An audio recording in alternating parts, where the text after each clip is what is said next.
everybody. This is our first edition of the New Stack Agents, our new podcast. Every Wednesday, 1 o'clock, 11 o'clock, we'll live stream, which is a bit of a risk here because we're at the Denver Convention Center at the Open Source Summit. And the Wi-Fi is so-so, so we'll just hope this will work out today. I'm here with Matt White, the executive director of the PyTorch Foundation. I'll get that right at some point. Thank you for being here. Yeah, thank you for having me. Appreciate it. How does one become such a prestigious job? I don't know. I think this is probably one of the most interesting jobs I've had. It's and these are really very exciting times, right? And AI is moving so fast that we want to make sure that as an open source foundation that we kind of keep pace with the industry. And so, yeah, it's actually really been a very rewarding job. We obviously do a lot of events and speak at a lot of events, but also very engaged in the community, very engaged with industry and academia. And it's very nice to see like bringing academics, folks from industry, and bringing everybody together and just even community, right? Like these communities of folks that are just very keenly interested in AI and want to take that next step to like understanding how to use the tooling, how deep learning works. And so it's overall been very rewarding. For sure. Let's take a step back because PyTorch Foundation is not that old yet. PyTorch has been around for a while, but the foundation is new. So let's do two things. Explain just briefly what PyTorch is for those who may not know. Sure. And then let's talk about the foundation as well. So PyTorch came out of Meta around 2017. It was basically the Pythonic version of Torch, and it's grown and it grew for a few years within Meta, and then they formed a foundation that came to the Linux Foundation circa like 2022, I want to say, and then it's been with us for the last 2.5 years, and been on a really great growth trajectory. And so, it's we were once just the home of the framework, PyTorch framework. Now we're also the home of additional tools, right? And so we continue to grow with time. What was the idea behind building a foundation on top of PyTorch and bringing in other projects? Yeah, so the formation of the foundation and moving to like the Linux Foundation, becoming vendor neutral.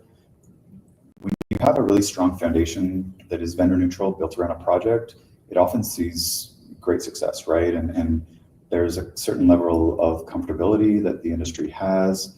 There's sort of implicit, like, that you have this idea that, well, this project will be around in a few years from now. It's not going to just disappear. And then you also grow like contributions and maintainers, and creates a really like strong base for that project. And so the PyTorch Foundation was in that space for around 2 years, and then a few months ago we actually became umbrella foundation. Right. Under the Linux. Yes. And so similar to some other umbrella foundations at the Linux Foundation like CNCF, we now can take on new projects. And so last May 7th, I believe, in Paris, France, we announced that we were an umbrella foundation.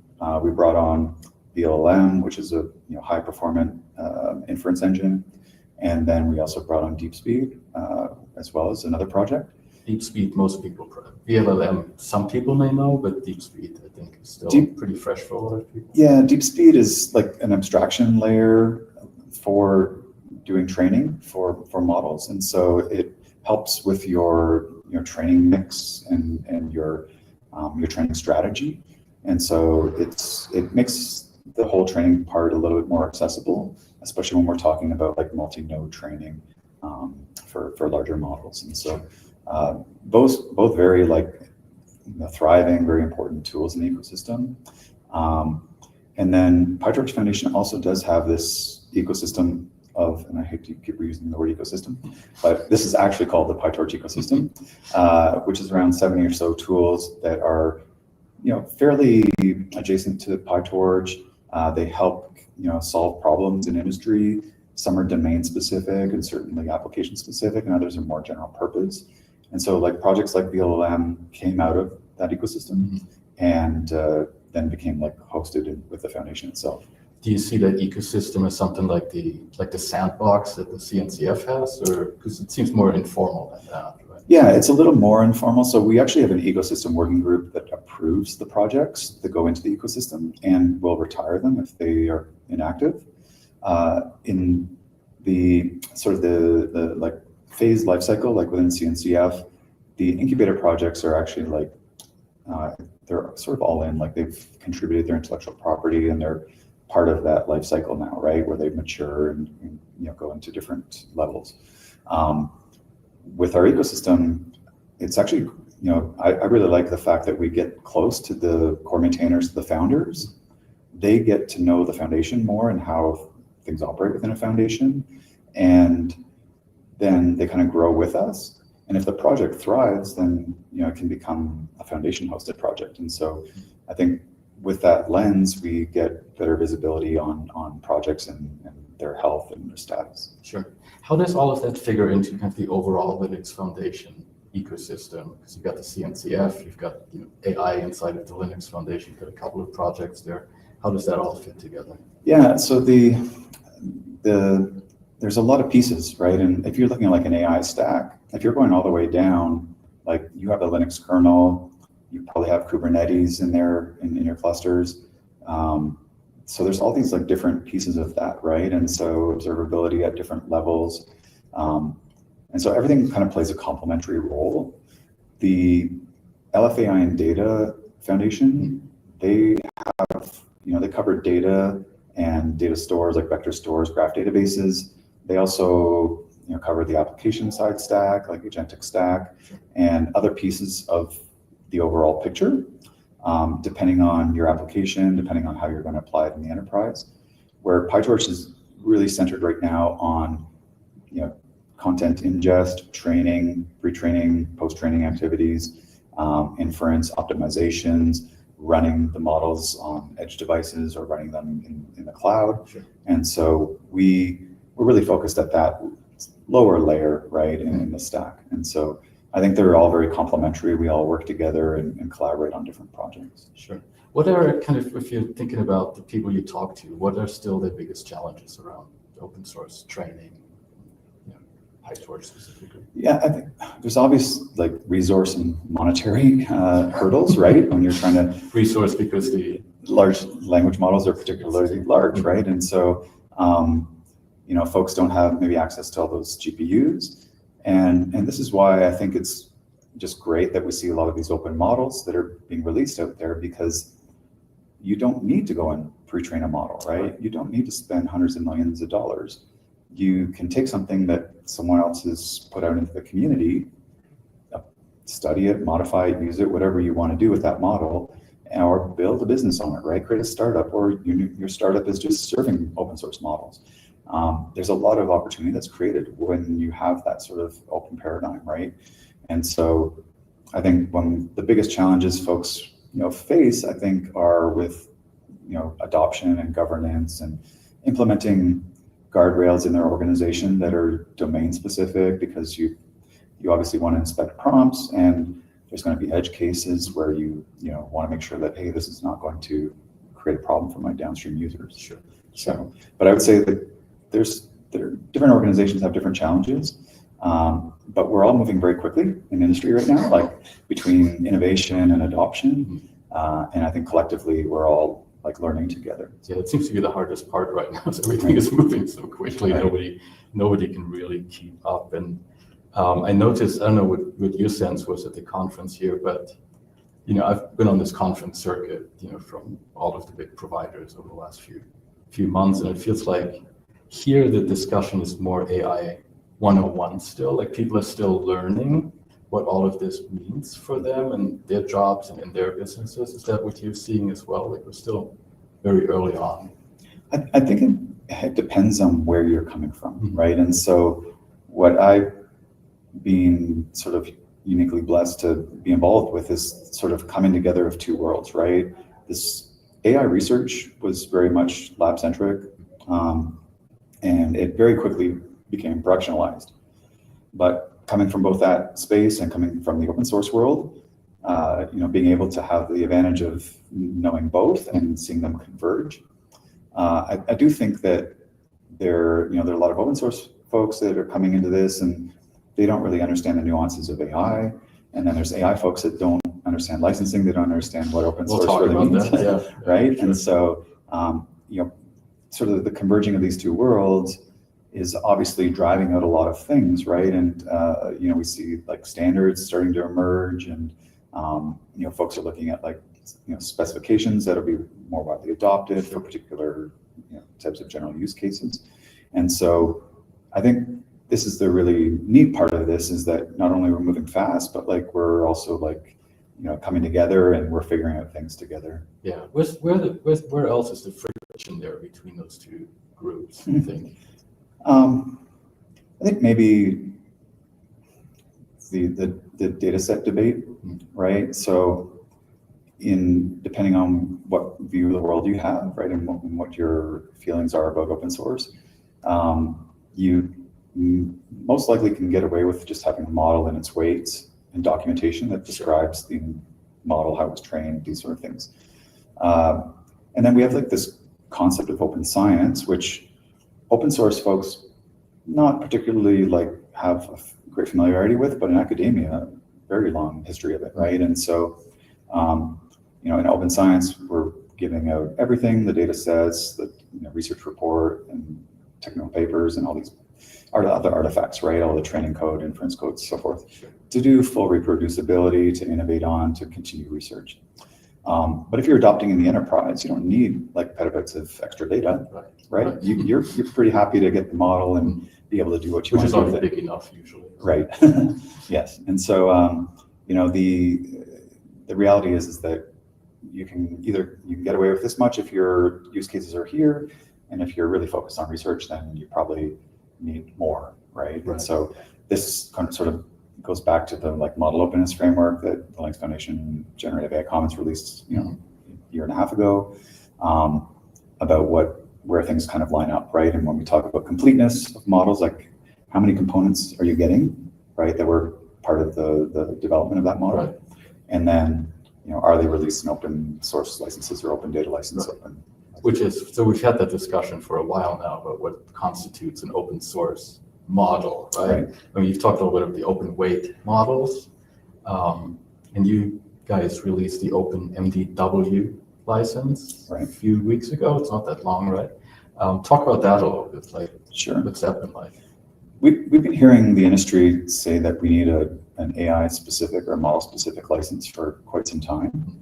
A lot of there's sort of two camps right now, where we call like the open weights models, which are using community license with restrictions in them. MIT often.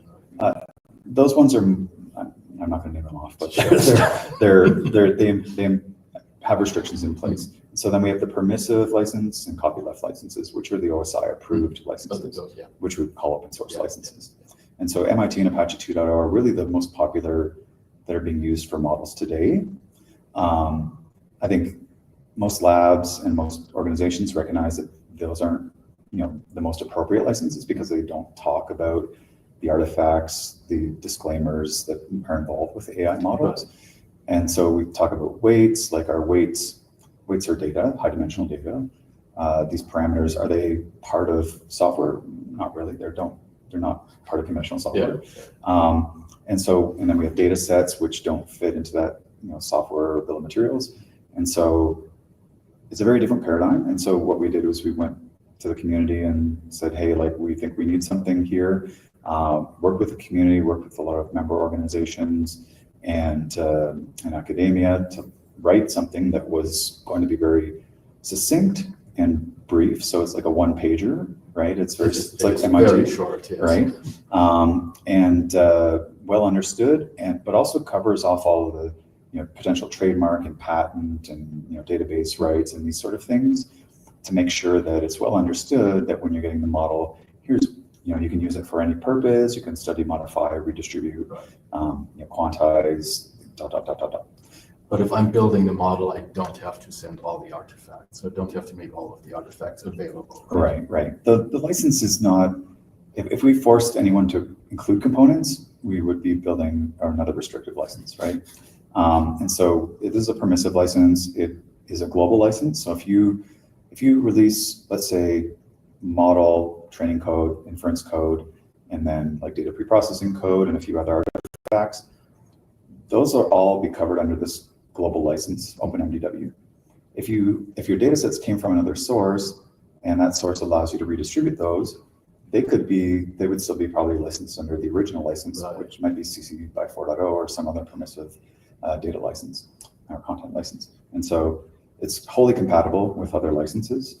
And what it does do is disclaim certain things like, we don't put restrictions on model outputs. Mm-hmm.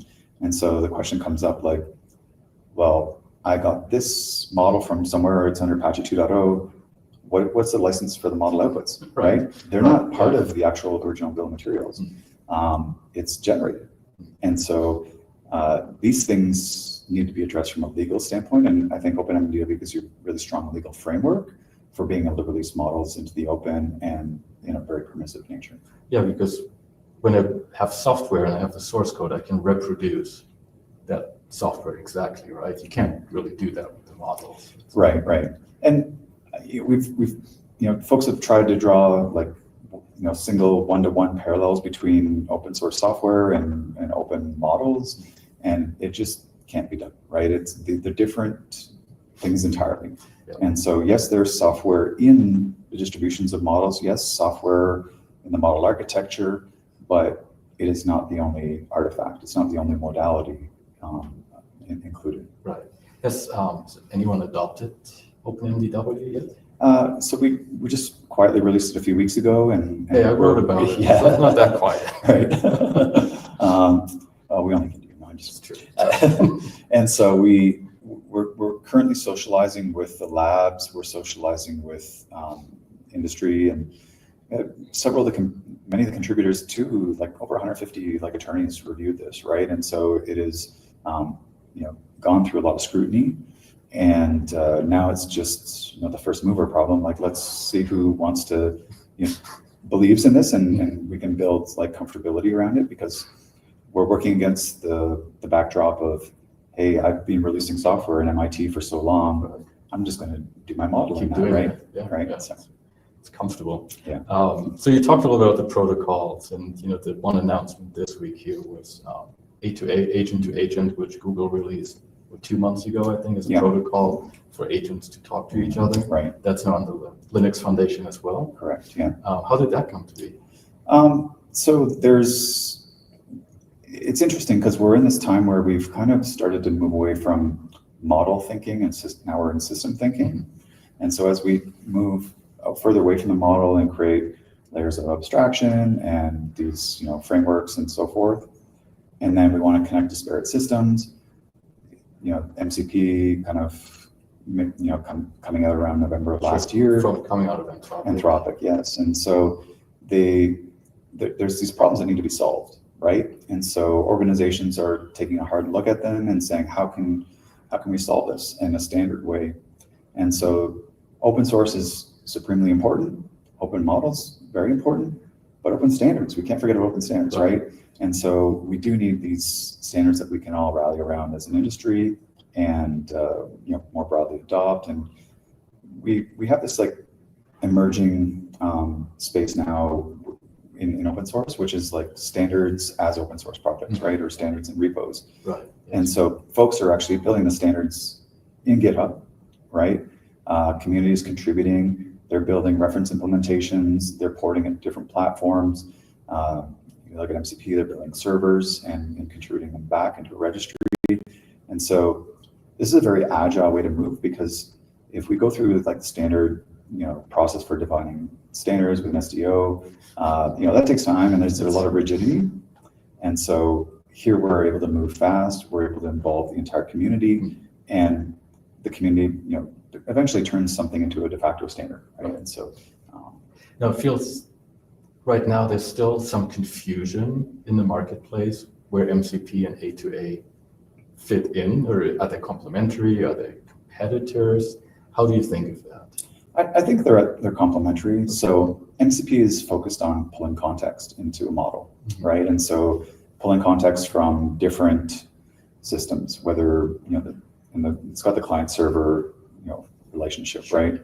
But people build servers for their particular application, a certain database, like a Mongo database or whatever, and then they can pull context into the model. Sure. There's thousands of those servers by now. Right. Yeah. And so also MCP very much centered on tool calling and other things. And so this is kind of one part of it, right? Really focused on the context. Other standards that are emerging, A to A, for instance, like is talking about how do you deal with agents working together on like collaborative tasks and these sort of things. And so they're all kind of solving like different problems within that space. Assuredly, and there are like a number of other protocols that have been released and proposed, but they've kind of not seen very much traction because there's discrete overlap with the current protocols. I can think of some of those. Right. Sure. Yes. It seems like even Google says, "Oh, we don't know what's going to happen next." Right? There might be other standards, there may be new ones. Is that something the Linux Foundation is interested in as well, to just expanding A to A to cover those or bring more of those into the organization? Yeah, it's really great when people come together and they converge around something, because then we can build that something, strongly and together, right? And so when something is sufficiently different, someone's going to go out and build something different, right? And if there are features and like modules that can be incorporated into like MCP or A to A, that's great. Like let's build extensibility into those, those protocols. But on the other side of the fence, there's use cases that we haven't thought of today, right? Like we wouldn't be having this conversation 18 months ago, right? Even 3 months ago. Right. And so there's this emerging space. We're going to see that folks want to start to integrate more tightly with their systems. Agents will become more autonomous, and their features and capabilities will extend, right? And so controlling the agents, binding them into like a governance model, these are all like spaces that still haven't been defined, right? Yeah. No discussion yet of bringing MCP into the foundation as well? Anything can happen, right? It's a fast-moving world. So you've been talking to them? No, just kidding. What else is like exciting right now in the world of AI for you?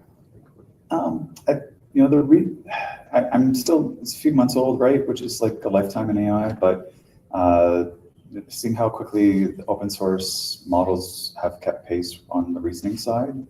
Obviously, DeepSeek is doing some great stuff. Sure. With that one and their subsequent release. And I think there's a lot of things that we just haven't seen yet that are gonna just appear, and we're gonna be like, wow, I never really thought about that, right? Right. Yeah. Agents is obviously like a lot of hype around it, but we really need to see more concrete adoption and more real world use cases and case studies.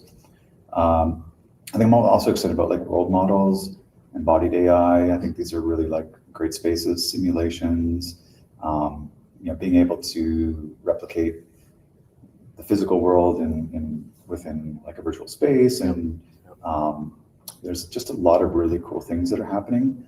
Also, AI is finding its way into a lot of products, and it's fairly transparent to us, right? And that's how it should be in many cases, right? Like we don't need to directly interact with the model. We can enhance our existing tools with AI. Right.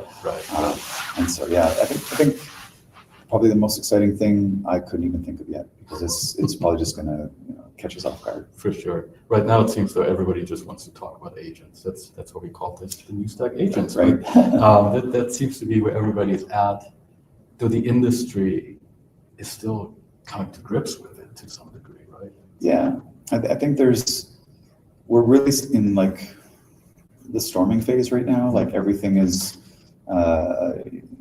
I'm kind of happy that there aren't a lot of competing standards and a lot of competing products, that a lot of folks in the community are kind of converging around several core projects. Yep.